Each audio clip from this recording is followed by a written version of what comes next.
Perkenalkan, nama saya Donatasari. Di sini kita akan membahas tentang konseling individual mengenai teknik-teknik dasar konseling dari tahap 1 sampai tahap 4. Nah, di sini ada klien inisialnya S, di mana S adalah mahasiswa semester 5. S memiliki permasalahan dengan lawan jenis. S sebelumnya sudah punya pacar dan hubungannya sudah cukup lama. S menjalankan hubungan LDR dengan pacarnya sudah 7 tahun. Namun memasuk perjalanan 7 tahun 3 bulan, S ini putus dengan pacarnya.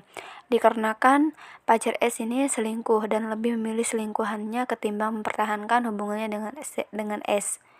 Lalu, sekitar kurang lebih 1 tahun, S berhasil move on. Seiring berjalannya waktu, S dipertemukan dengan 2 laki-laki di waktu yang sama dan tempat yang berbeda. Dan S ini bingung dengan pilihan hatinya sendiri. Di sini teknik yang digunakan teknik satu yaitu eksplorasi masalah. Di sini attending, klien, tok mengetuk pintu, permisi bu, dengan ekspresi senyum ramah si konselor menyambut klien. Ya, silakan masuk, mari silakan duduk, sambil membungkuk badan dan persilahkan klien duduk. Terus si klien, oh iya bu, terima kasih. Selanjutnya pertanyaan terbuka. Konselor, ada apa ya? S menjari ibu. Apakah ada yang ingin S ceritakan pada ibu? Klien, begini bu, saya ingin menceritakan masalah yang sedang saya alami. Saya ingin menceritakannya pada ibu. Konselor, boleh ibu tahu apakah permasalahan yang S alami? Si klien menjawab, saya bingung bu dengan pilihan hati saya mengenai 2 laki-laki yang sama-sama mencintai saya. Terus di sini konselor menggunakan dorongan minimal. Konselor, oh iya, terus klien, karena 2 laki-laki ini mampu meyakinkan saya untuk bisa mengenal cinta kembali dan bangkit dari keterpurukan saya sewaktu saya ditinggal pacar saya yang dulu bu. Pertanyaan tertutup. Konselor, apakah kamu sudah mengatakan kepada kedua laki-laki tersebut bahwa kamu dekat dengan mereka berdua dan tidak hanya dengan salah satunya saja? Klien, sudah bu. Empati. Konseli, saya mengatakan semuanya kepada mereka berdua bu, tanpa ada yang ditutup-tutupi. Dan saya tidak berani untuk berkomitmen. Saya takut mengecewakan mereka bu, karena saya masih tidak percaya dengan status pacar LDR. Konselor, ibu mengerti dan ibu sangat prihatin mendengarnya. Dan ibu sangat merasakan apa yang S rasakan saat ini.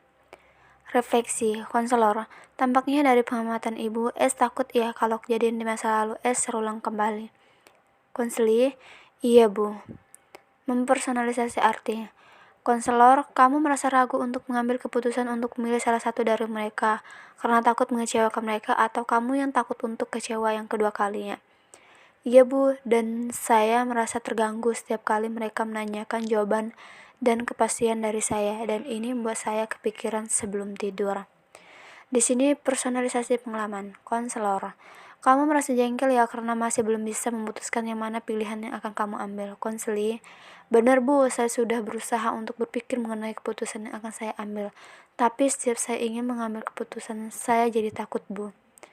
Personalisasi implikasi. Konselor, kamu merasa sangat bingung dan takut karena kamu masih tetap belum bisa mengambil keputusan dalam memilih statusmu dengan mereka teman biasa atau pacaran. Konseli, benar bu, saya takut kalau saya mengatakan sebagai teman dan mereka kecewa dan berubah. Tapi apabila aku katakan ke salah satu di antara mereka sebagai pacarku, kalau yang kupilih bakalan sama dengan masa laluku. Di sini mengonseptualisasi kekurangan.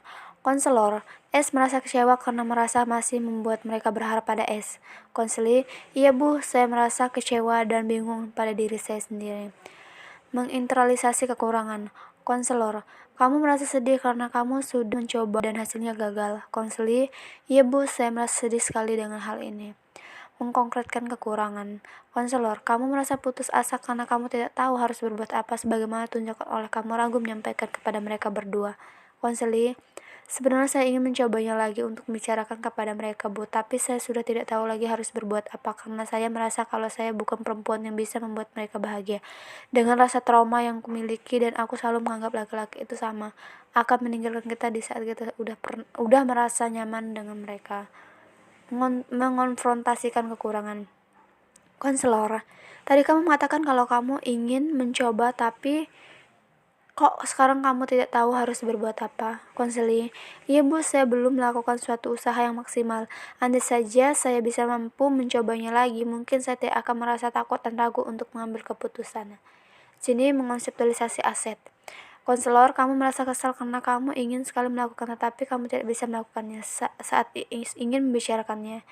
Konseli, betul Bu, andai kan saya tahu harus berbuat apa, mungkin saya bersikap lebih tenang saat saya ingin membicarakan dengan mereka. Menginteralisasi aset. Kamu merasa jengkel ya karena kamu tidak tahu harus berbuat apa dan kamu benar-benar ingin membicarakan kepada mereka. Konseli, iya Bu, jika saya tahu bagaimana cara agar saya bisa yakin dengan keputusan saya, tentunya harus bisa saya lakukan suatu usaha dan melaksanakan usaha tersebut. Mengkonkretkan aset. Konselor, kamu merasa sedih dan kecewa karena kamu tidak bisa melakukan suatu usaha yang berarti dan kamu benar-benar ingin melakukan usaha tersebut sebagaimana ditunjukkan oleh kemampuan kamu mengembangkan rencana usaha tersebut dan melaksanakannya. Konseli, iya juga sih Bu, tapi apakah saya bisa melakukan semua itu? Mengkonfrontasikan aset. Konselor, kamu tidak yakin dengan diri kamu sendiri, apakah kamu bisa tahu atau mampu melakukan walaupun kamu telah berkata mau mencoba? Konseli, iya juga sih Bu, saya benar-benar ingin mencobanya tetapi saya kurang yakin. Di sini teknik-teknik dasar tahap 2, mempersonalisasi. Yang pertama itu mempersonalisasi perasaan tentang arti. Konselor, kamu merasa sedih karena kamu tidak merasa yakin saat ingin memulai pembicaraan. Konseli, iya Bu, saya jengkel dengan diri saya sendiri. Gara-gara saya tidak tahu harus berbuat apa, akhirnya seperti ini. Mempersonalisasi perasaan tentang kekurangan. Konselor, kamu merasa marah dengan diri kamu sendiri karena kamu tidak tahu harus berbuat apa. Konseli, betul Bu, tapi seharusnya saya tidak boleh tinggal diam dalam menghadapi masalah ini. Saya akan bertindak dan melakukan suatu usaha sebagaimana caranya agar saya bisa yakin dengan keputusan saya berbicara dengan memberanikan diri untuk memberitahukan kepada mereka. Mempersonalisasi persamaan tentang tujuan. Konselor, bagus kamu merasa sudah tidak sabar lagi karena ingin segera melakukan suatu usaha agar kamu bisa bersikap yakin dengan semua keputusan yang kamu ambil. Konseli, iya Bu, saya sudah tidak sabar lagi ingin segera melakukannya. Teknik dasar konseling tahap 3, mengembangkan inisiatif. Di sini menetapkan tujuan. Konselor, baiklah kalau begitu terlebih dahulu kamu hendaklah dapat menetapkan tujuan yang ingin kamu capai. Dalam merumuskan tujuan ini kamu harus mempertimbangkan siapa saja yang harus dilibatkan dalam upaya mencapai tujuan yang telah kamu tetapkan. Apa saja yang akan dilakukan, kapan harus dilakukan, dan seberapa baik seharusnya cara itu dilakukan. Nah, sekarang coba kamu katakan siapa saja yang terlibat dalam permasalahan kamu ini. Konseli menjawab, saya rasa yang terlibat dalam masalah ini adalah diri saya sendiri, Bu.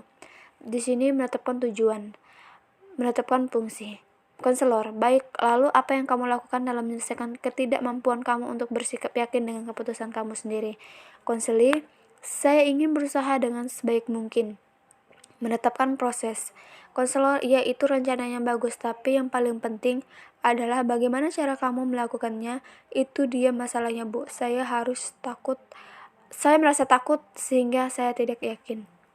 Menetapkan kondisi. Konselor, di samping itu dalam kondisi yang bagaimana kamu dapat mekomunikasikan kata atau kalimat yang tegas. Konseli, saya akan mencoba pada saat sedang saya berteleponan dengan mereka. Menetapkan standar. Konselor, bagus kamu juga harus menetapkan standar, yaitu banyaknya respon yang kamu kemukakan kepada mereka. Konseli, iya Bu, saya akan coba untuk dapat melakukannya. Kembangkan program. Konselor, oh ya, apakah sebelumnya kamu sudah pernah mencoba untuk berusaha bersikap yakin dengan keputusan kamu ketika mereka menanya kembali pertanyaannya sama? Konseli, sudah pernah Bu, tapi tetap saja saya masih merasa takut saat mereka menanyakan pertanyaan yang sama. Mungkin Ibu bisa menunjukkan cara lain untuk mengatasi masalah saya ini. Mengembangkan sub langkah program. Konselor, Nah, sekarang langkah apa saja yang kamu akan lakukan? Konseli, yang menjadi langkah saya yaitu pertama, saya harus yakin dengan pilihan hati saya dengan pertimbangan semuanya. Dan yang kedua, saya harus bisa untuk memilih serta tidak menyakiti kedua atau salah satu dari mereka. Merencanakan jadwal. Konselor, baiklah, baik sekali. Sekarang kamu menetapkan waktu kapan kamu akan menyelesaikan program tersebut. Konseli, minggu depan, Bu. Penguatan positif. Konselor, Ibu senang S telah menemukan kekuatan untuk melakukan langkah-langkah tindakan. Dengan demikian, S dapat mengambil kesempatan yang lebih baik dalam hidup S. Konseli, ya Bu, saya juga merasa lega dengan keputusan saya sekarang. Penguatan negatif. Konselor, S setelah mempunyai sejumlah rencana kegiatan, juga waktunya telah S perhitungkan. Nah, kalau S tidak memulai melakukan langkah tadi, maka S tetap saja tidak akan peroleh yang S inginkan. Klien, ya Bu, dan saya tidak akan menundanya lagi. Karena saya yakin saya bisa untuk mengambil keputusan dengan baik dan mempertanggungjawabkan jawaban semua keputusan saya ambil. Teknik dasar konseling tahap 4. Menghakimi dan menilai konseling. Konselor, rupanya waktu pertemuan kita sudah hampir habis. Untuk memanfaatkan waktu yang tinggal sedikit ini, dapat S kemukakan pokok-pokok hasil pembicaraan tadi. Klien, iya Bu, saya harus yakin dengan keputusan dari hati saya dan saya harus bisa untuk memutuskan dan memilih serta yakin akan keputusan yang akan saya ambil. Konselor, baik, Ibu rasa S sudah paham dengan apa yang harus S lakukan. Terima kasih sudah mau berbagi dengan Ibu. Ibu akan menunggu hasil dari langkah-langkah yang akan S lakukan. Konseli, iya Bu, saya permisi dulu. Selamat siang. Konselor, iya silahkan, selamat siang juga S. Sekian dan terima kasih.